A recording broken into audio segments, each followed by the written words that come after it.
Hello, I am Emma Ann Harmon. I'm a suicide attempt survivor, a community member, and a Durango native. I am one of the lucky ones. I should not be here today. I'm alive and stable, and that is no small feat in the face of my mental illnesses, trauma, and chronic suicidal ideation. However, I cannot give the current behavioral health system any credit for my stability and improved behavioral health. A year ago, I walked into the main behavioral health system here, Access Health Systems, and told them I needed an appointment very soon because I was struggling with depression and chronic and severe suicidal ideation. I was told I would be seen in 6 weeks. To some, that might not seem like a long time to wait, but to someone struggling with active suicidal thoughts, a day can feel like a year. So imagine how I felt waiting 6 weeks to receive help when I was struggling to get through each day. After barely making it through the 6-week waiting period, I walked into Access hopeful that I would be receiving help and treatment from a therapist. Instead, I spent over an hour relaying my personal history to some stranger that then told me I would need to make an additional appointment to create a treatment service plan before I could see a therapist. I would need to wait 3 weeks for that appointment. I couldn't believe what I was being told. I had to wait even longer, and I would not even be able to speak to a therapist at the treatment service plan appointment. I asked to see a psychiatrist as well, and they said he was booked out quite a ways and that we would talk about that at my treatment service plan appointment. I walked into that visit heavily hoping and desperately needing to see someone for therapy and treatment, and walked away empty-handed, defeated, and hopeless. I was running out of time, strength, and stamina quickly. I couldn't fathom having to wait longer when I was already barely making it through each day alive. A week later, I almost attempted suicide, but I knew I had a family to take care of, and I knew to seek immediate help, especially after my failed suicide attempt in 2014. I knew I needed to get help right away.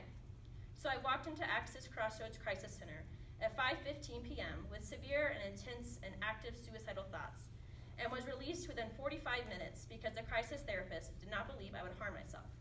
Or maybe he just wanted to be done with his shift so he could leave at 6. Regardless, I was released and unstable and not okay. Thankfully, I have a wonderful support system in place, and I had the strength and knowledge to reach out for help again later that evening. 3 of my friends stood up at my doorstep within 30 minutes and sat with me to make sure I was safe and created a safety plan with me moving forward. A dear friend of mine paid out of pocket for me to see a private therapist the very next day, and for however long I would need until my work insurance kicked in, which would allow me to seek treatment there instead of with Access, since I only had Medicaid coverage at the time. However, I still wanted and needed to see a psychiatrist. Access would not allow me to see their psychiatrist without having a service plan with them that included 2 weekly group therapies on top of a weekly therapy session.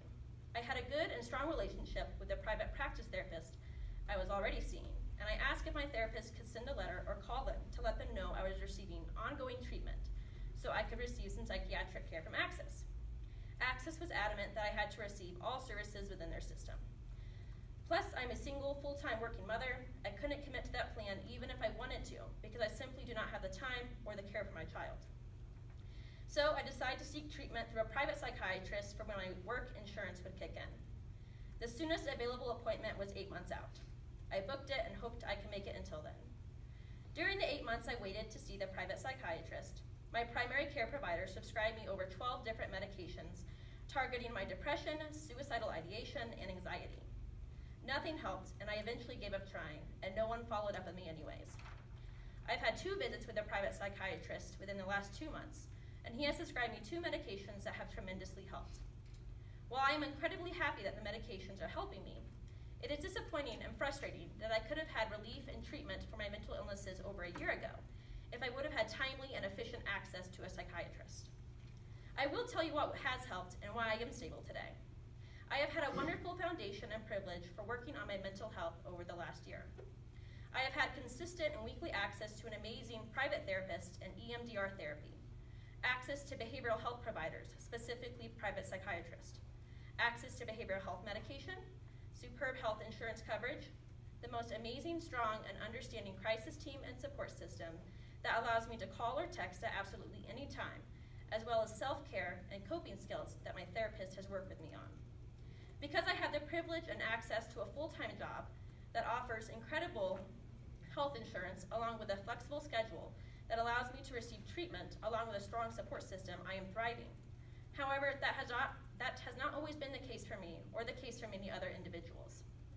There are so many other individuals that do not have the foundation, access, privilege, and support system that I'm allowed to have. I stand here today disappointed, appalled, and disgusted with the current behavioral health system.